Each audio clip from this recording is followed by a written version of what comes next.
Jésus. Gloire à Jésus. Gloire à Jésus. On s'assoit dans la paix du Seigneur. Attention. Alléluia. Dieu vous bénisse. Amen.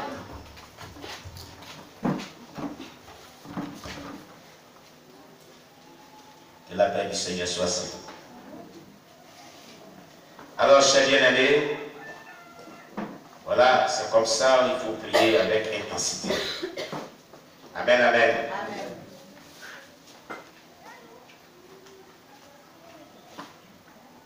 Il faut prier de cette manière avec intensité, avec vie. Alléluia. Amen. Et cela parce que le Seigneur le veut ainsi. Amen. Amen. Alors, chers bien-aimés, nous allons passer à notre premier message de ce jour. Gloire à Jésus. Amen.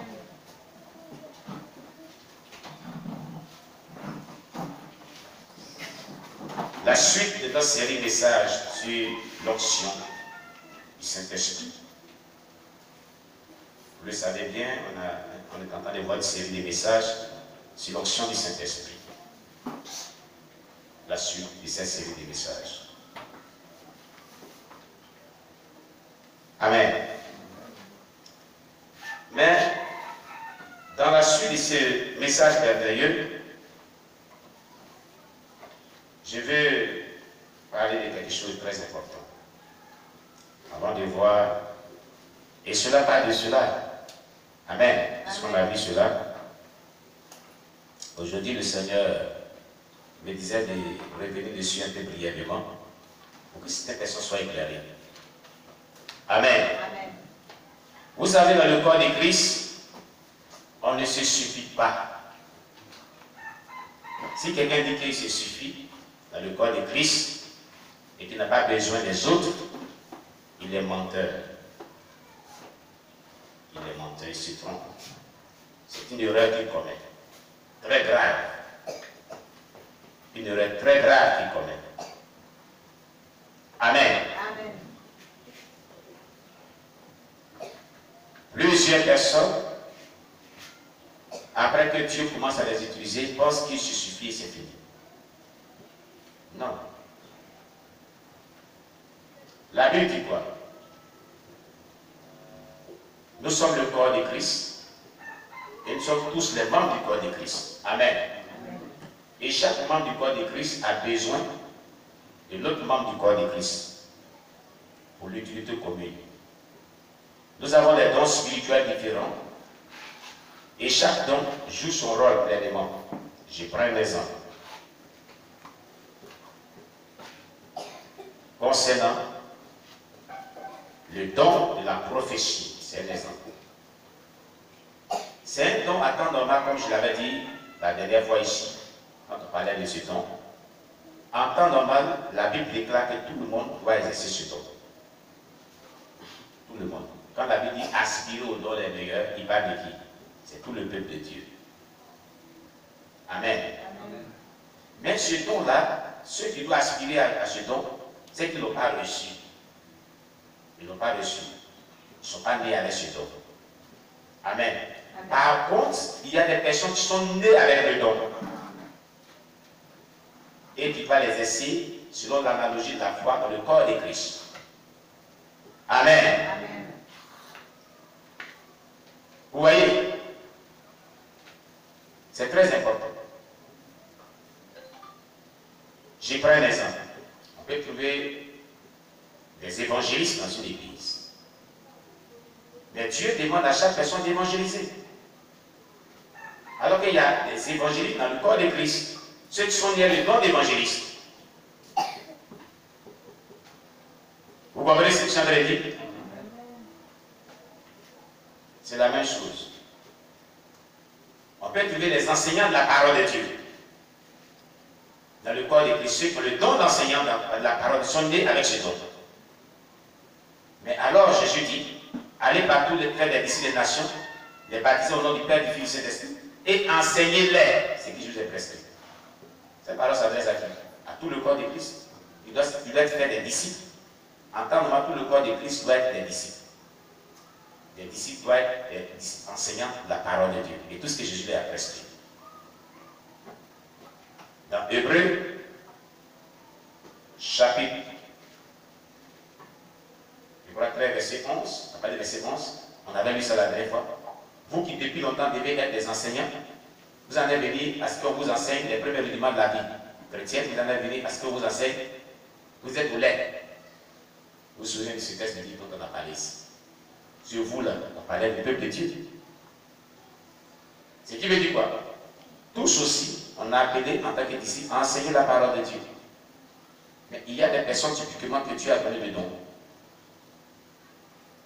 Vous ne me comprenez pas encore? Hein?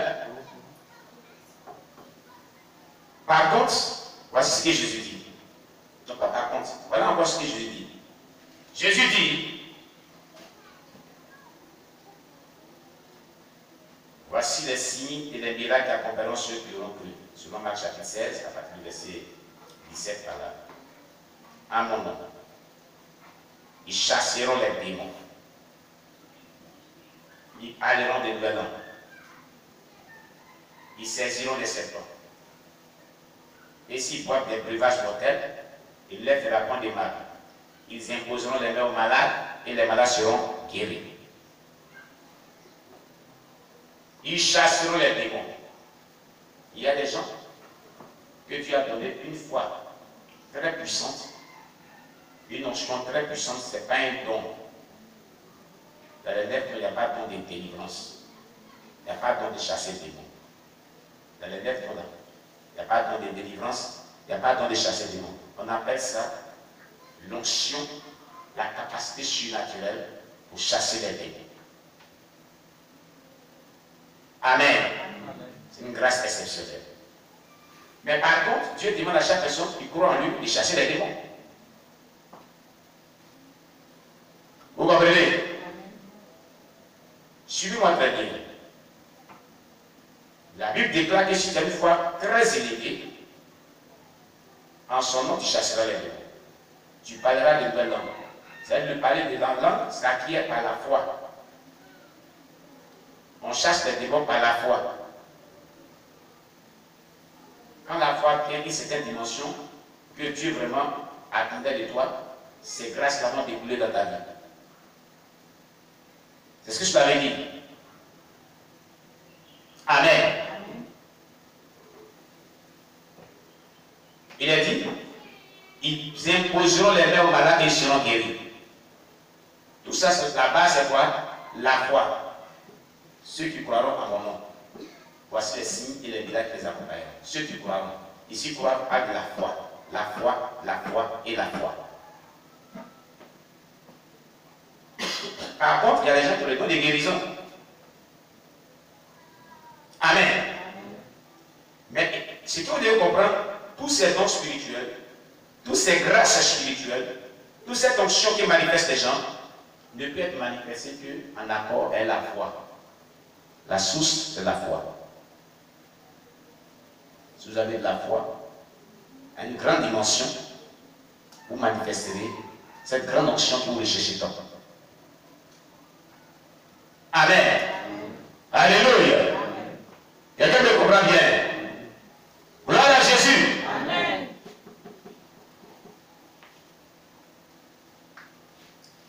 C'est pour dire que quoi? Jésus a fait cela par exprès. Pour ne pas que quelqu'un dise qu'il se suffit. Qu'il n'a pas besoin de quelqu'un d'autre. Dans le corps de Christ. Nous avons des faiblesses, nous avons des qualités. Quelqu'un peut chasser les démons, délivrer les possédés. Même les plus grands sorciers, même Satan lui-même, peut chasser. Mais il n'a pas le don, la grâce ou le don de l'enseignement de la parole de Dieu. Il lui faut quelqu'un, celui qui a ça, dans sa vie. Quelqu'un peut avoir le don de la parole de Dieu, l'enseigner très bien. Il peut ne pas avoir cette grâce cette grâce, cette conscience particulière qui permet de chasser les démons, guérir les malades, délivrer les possédés, délivrer les fous. Il lui faut celui qui a cela pour l'aider. C'est ça la Bible que c'est pour l'utilité commune de la communauté, de toute la communauté chrétienne. Amen. Mais par contre, par la foi, tout ce qu'il vient de citer, il peut l'exercer. Mais pas comme celui qui a le don véritablement. Quelqu'un me comprend bien? Est-ce que quelqu'un me comprend?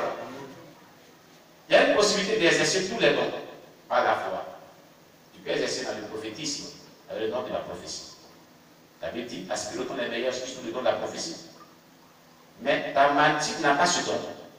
Tu peux aspirer à ce don, Dieu peut te l'accorder et l'exercer. Mais tu n'exerceras pas à une hauteur dimensionnelle que celui qui a le don qui est inné en nous.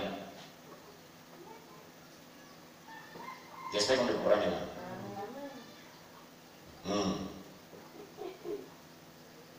Lui qui est né avec le don, qui a le don en lui, tu ne pourras pas exercer de la même dimension, tu ne pourras pas exercer ou opérer dans la même dimension que lui. Même si tu es moins comme moi. Ah oui, comprenez cela. Et Dieu a fait cela expressément pour que nous puissions avoir besoin des uns et des autres dans l'œuvre de Dieu. C'est ça qui est la vérité. Amen. Amen. Pendant que les gens ne comprennent pas ce genre de choses, et puis quand Dieu commence à les utiliser, ils blâment d'autres personnes. Ils ont des propos très hautains et très orgueilleux. Et nous prions pour tout le monde. Amen. Et nous espérons que ils changeront. Et ils ont commencé à changer le langage quand même, c'est bon. Ils ont commencé à avoir un langage modeste, c'est bon. Ça veut dire que nos prières portent. Et les enseignements la portent aussi. Parce que je sais que sur tout ce qu'on dit ici, moi je connais. Et Dieu me parle aussi, moi. Amen. D'autres films dépendants disent, oh, il faut des propos, et puis ils se cachent, et puis ils vont sur la chaise, et puis sur les enseignements. Ils prennent des notes. C'est bon. Mais ayez quand même un langage modéré et modeste. Amen. Amen. C'est ce que Dieu demande. Gloire à Jésus. C'est ce qui est important. Oui, c'est ce qui est important. Que le nom de Dieu soit bien. Amen. C'était un bref, un aspect de ce qu'on avait déjà vu, mais plus profondément. Amen. Donc, nous sommes donc dans notre progression spirituelle avec une série de messages sur l'onction du Saint-Esprit au chapitre 2. On est toujours dans le chapitre 2, on avait donc vu successivement l'onction sur Jésus. On avait donc vu l'onction sur Élie et Élisée, les 8 miracles d'Élie, les 16 miracles d'Élisée. L'onction peut être mesurée. L'onction nous permet de faire les œuvres de Jésus-Christ. L'onction peut être augmentée. Le Saint-Esprit est reçu en mesure. Et aujourd'hui, on va voir les œuvres les plus grandes de Jésus-Christ. Amen. Alors, on ne va pas revenir sur ce qu'on a déjà vu. Pour ceux qui veulent plus de détails là-dessus, ils consultent la vidéo de notre culte du dimanche d'adoration des louanges passées. Amen. Les œuvres les plus grandes de Jésus-Christ. Il y a donc une question qui se pose. Et les plus grandes œuvres. Et les plus grandes œuvres. Prenez vos Bibles. On va lire le texte. C'est Jean chapitre combien? Qui le maîtrise?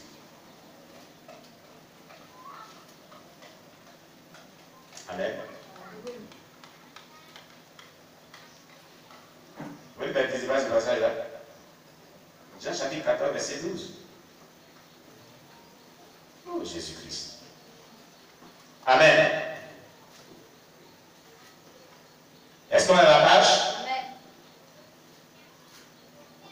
Il est dit, en vérité, je vous le dis, celui qui croit en moi fera aussi des œuvres que j'ai faites, et il en fera de plus grandes, parce que je m'en vais au Père.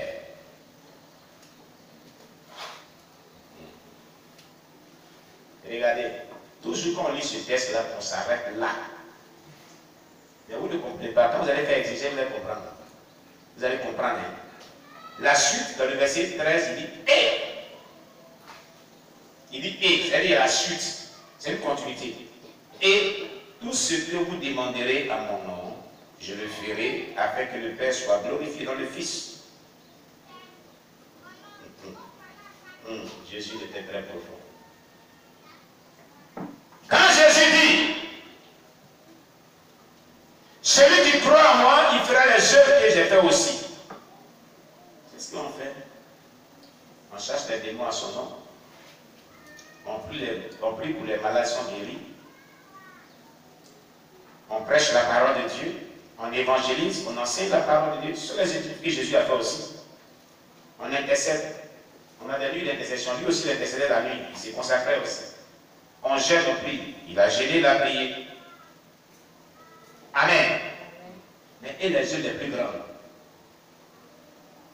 Il en fera aussi des plus grandes. C'est pas ça? N'est-ce pas? Il dit, et il en fera des plus grandes. Donc les œuvres qu'on fait là, je viens de citer, les œuvres de Jésus-Christ. Mais et les plus grandes œuvres.